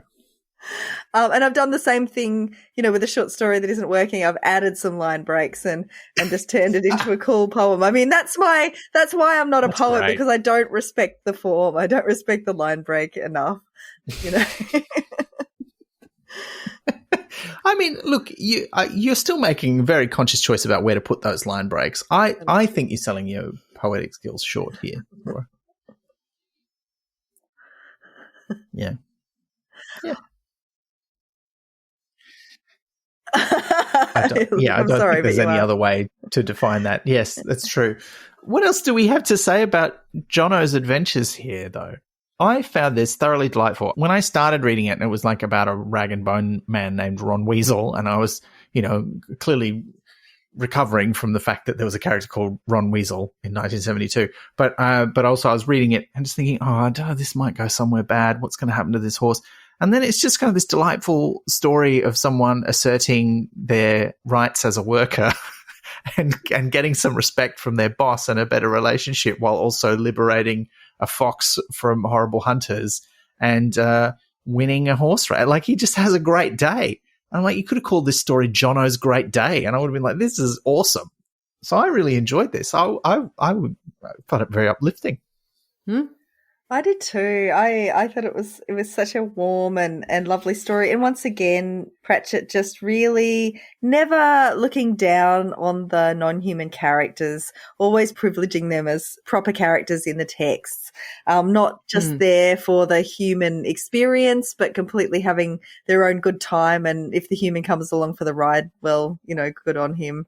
I thought that was quite beautiful. I did like Ron's relationship with Jono too. He does give him more respect once he realizes he understands.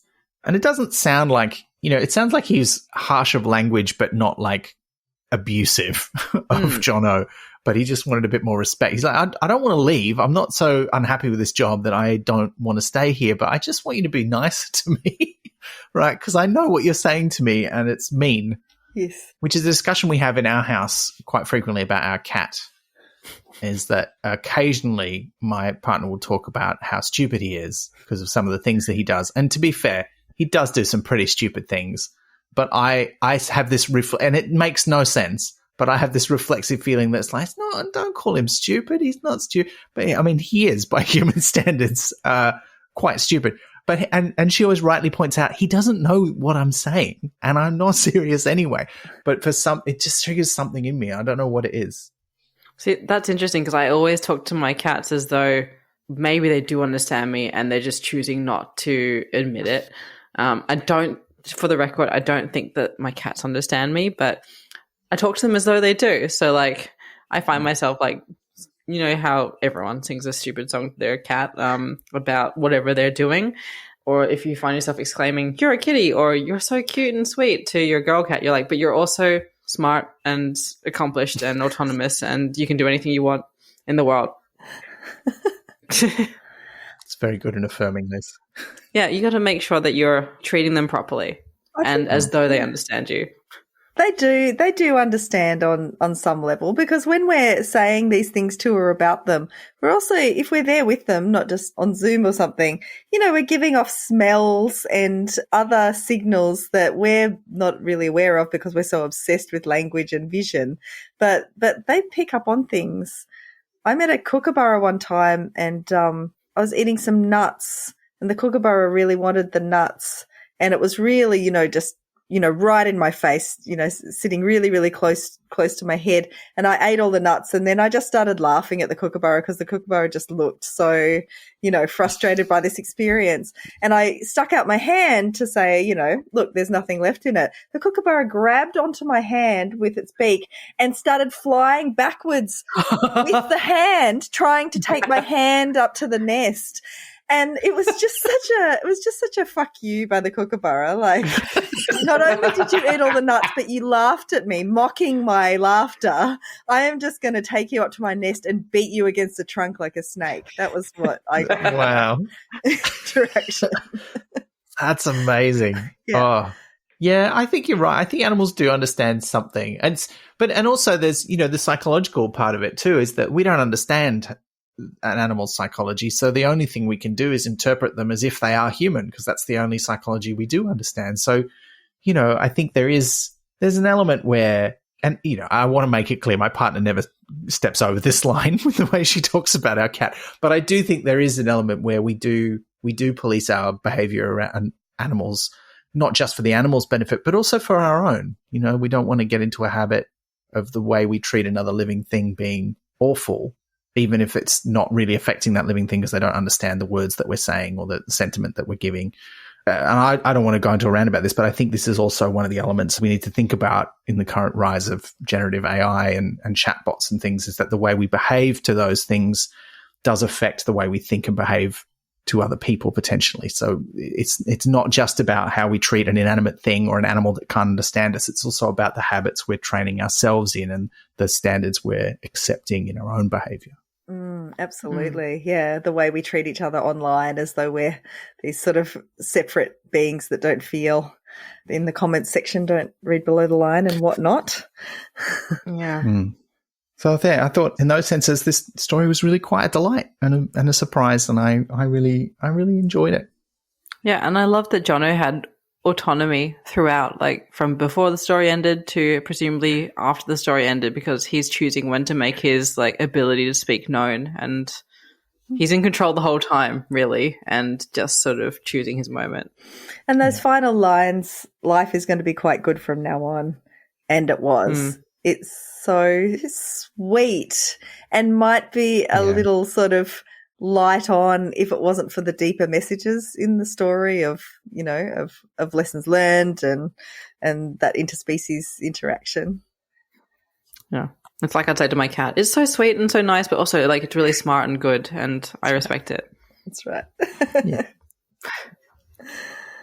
Look, that kind of brings us to the end of our discussion of the two stories. So really the only thing we've got left to do now is to answer a couple of questions that we got from some of our listeners. Now, we only got a couple, but they're quite good, sort of fun ones. All right, so our first one comes from Molokov via Discord. What's your best chicken or horse pun name? Oh, I've had this hard because I started thinking about chicken pun names, and the problem is that I have watched Darkwing Duck and the Scrooge McDuck cartoons, and they've already used all the best ones. They use Cluck Gable. No, I don't think they did use Cluck Gable. That's very good. Thank you. Now I feel like I've got my excuse is puny. There's clearly a whole layer of chicken puns. But puns are my whole thing, so that's okay. That's true. They are your whole thing. Yeah, Liz, as an avid follower of your puns and someone who really misses them, I think I see the link between you and the Pratchett obsession. I feel like I understand your puns even deeper now. He was much better than me, so yeah, it was an absolute joy to read all of his. I think the other, again, my problem though is that I keep going back to ones I've heard from other people, and I think it's in Danger Mouse. There's a scientist who's named Professor Squawk and Cluck, who's a chicken, and I'm like, yeah, I can't think of a better one than that. I like that a lot, and that's where my brain goes. So I just know that I can't think of a single one right now, but as soon as we end this, I'm going to spend the whole evening waking up and just go, oh, chicken. Please send them to me. Something. That would be great. I will send them to you. I would love that. Did you have a horse one as well, Liz? Oh, well, I didn't know whether I should go for Clyde S. Dale, or Dale Clyde. That's pretty good. The one type of horse I know, because we saw them on a school camp one time, and I would have absolutely forgotten them if it weren't for the fact that it was the school camp where the teacher had taken initiative and been like, okay, I'm going to bring my tape camera and film some stuff. And one of the girls in my class got bitten by the Clydesdale, and just this huge whale went up from when she was bitten by it. It was like a nibble rather than it. But the teacher caught it on camera, so we could not wait to watch that video. So that's why I remember Clydesdale horses very well. Sorry, Vanessa, that you got bitten by a horse, but it was very funny. Yeah. I just thought of the most horrible one. I'm desperately just racking my brains for things, and all I could come up with was, would you rather watch Neighbours or Home and a Hay? I'm so sorry. Home and a Neigh. I'm so sorry. I'll pay it. Yes, you got both of them in there. That's so good. That's very good. Thank you. I was just thinking if you had a horse superhero, they could maybe be called Superman instead of Superman, but it's not very good. Puns are really not my thing. Malkov, you've made this very difficult for me. This did make me think slightly sideways though. If you were going to name a horse in the manner of a racehorse where they have those extraordinarily ridiculous names, is there something that you think would make a great racehorse name? Or, fancy animal name, like the weird and wonderful names they give to show dogs and stuff like that. Is there a name like that?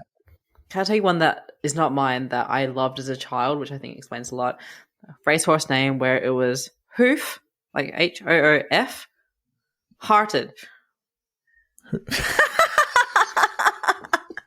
You can see why 10-year-old me absolutely could not get enough of that racehorse name, because when they're just jetting along saying the things really fast, even if you say it with a big gap in between, you can get it and it's great.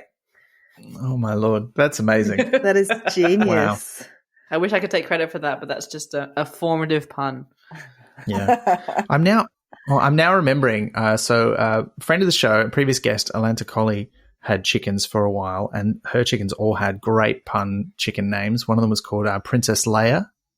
Ah, good. Yes. And I'm going to struggle to remember the other ones. Oh, one of them had a name which was not a pun, that was just a really long name that was an in joke that I can't remember it. And then there was also Margaret Hatcher was another one. So they're pretty good, and I don't think I can. I don't know. Again, I don't know. I don't see how I can top that. But I think fancy names, I would just like a weird turn of phrase. I like the ones that are quite poetic, but they don't really make sense as a name, but yet that's what we've called it. The essence of elderberry on the breeze, or something like that, which sounds like the start of a haiku, but with the wrong number of syllables. But that's the kind of weird name that my brain goes to. Not like Egbert. No. No. Egbert's very good. All right, shall we move to the next Sheldon. question? Sheldon, there you go. Oh, yes, there we go. Got one in there. Pretty good. All right, let's do our next and final question, which comes from Sven via Discord. If you were a chicken, how would you cross the road and why? This is very existential for a final question. Existential. Oh, I didn't even mean that. That's yeah. Because you're so good. It's just good or brain broken. It's both. It's fine. Yeah. Puns is a brain disease, apparently, as everyone kept sending me that article 7 years ago. Oh, no, I don't think that's true. So I want to just say, for the purpose of this question, let's go with the spirit of Hollywood chickens. Let's say that, you are not bound by the existing laws of physics, whatever kind of weird sci-fi or fantasy method for crossing the road you want to come up with, it's fine. But then you also need a reason why you're doing it. This is tricky, isn't it? I kind of feel like I want to give the answer because it's there. That's why. Like the other side of the road exists. I need to know what it is. Is this like my brain in a chicken? So it's like me, but I'm like suddenly on Oh, it's you, yeah. Yeah, if you were a chicken. So you as a chicken. Oh, okay. Well, in that case, I would try and make friends with all of the other big metal chickens that were hurtling towards me. Like I'd immediately just be like, I need to just, get along with them and, try and make myself, and then maybe I'd try and become a bit more like them. Like I'd get my wings a bit blocky, and then, I'd just walk out in traffic and just get mowed down or something, never understanding why my new metal friends did this to me. Oh, no. But you'd never get the disappointment. No, Yeah. no, that's No. right. That broke my heart. Oh my God, please write that into a short story. Oh, no. After Pratchett. I feel like that you have where that started was not where I thought it was going. So this has set my brain in motion. I think if I was going to go the sci-fi route, I think I would get the other chickens and we'd build like robotic chicken mechs that we'd get into, and then they wouldn't be big enough by themselves to get across the road, but then we'd like join forces like Voltron or like Power Rangers style into a bigger robot chicken, and we'd like step across the road. Probably a couple of cars would run into our giant metal legs, but we would make it, and then we disassemble. Yes. Yeah. Actually, this is just sparking other ideas for me. Maybe on a little bit more of a positive note, you could ban chicken sex so that the chicken eggs weren't being fertilized, because we've gone through this. It was a very important point that there were fertilized eggs there. And then you just start sort of shooting the eggs out onto the road. And, eggs, once they've been around for a while, they really get congealed, and you sort of build a tower, sort of a golden tower of eggs that eventually stop the cars, and you climb up the yoke and get to the other side. That's great. Be the change you want to see? Yeah. Be the change you want to see. I'm sorry. I'm just imagining like a gelatinous sort of mass on the road. Yeah. Cars sort of go into and don't come out the other side. That's right. Yeah. Me as a chicken, how would I cross the road and why? I think I would persist with the bridge idea that the other chickens gave up on. I'd sort of be like, how can we make a bridge work? Because I think I'd be an indecisive chicken, because I'd be like, I'll go see the other verge, but if it sucks, I want to come back to my familiar one. So I think I would stick with the bridge one, because there's minimal risk to yourself, because the thing that's at risk is the bridge. So if the cars blow through it, you're not hurt. It's okay. Once the bridge is formed, then you cross it. You have plenty of time to see, and you have a return route. And if that gets mowed down while you're on the other side, you have the experience of building it that you can use from the other side of the verge. Both practical and kind, Beautiful. And everyone can come with me. It's great. My friends can come. It's all good. It's not just me on my own. That's right. That is nice. But again, you've inspired me though now, because I feel like my first answer was very much fantastical. Like if I really could do anything I wanted, but now you've both sort of given answers that make me think, well, what if I was really a chicken? And I think the answer for me is that I wouldn't physically travel to the other side of the road. I would try and imagine and recreate the other side of the road as a performance of some sort, because that's who I am. I'm a writer and an actor, and so this is what I would do. And I would try and transport, through the power of imagination, I would transport the other chickens to the other side of the road, and it would be and the reason why is because it's very important to be able to imagine yourself outside of your current situation if you want to change your circumstances in life.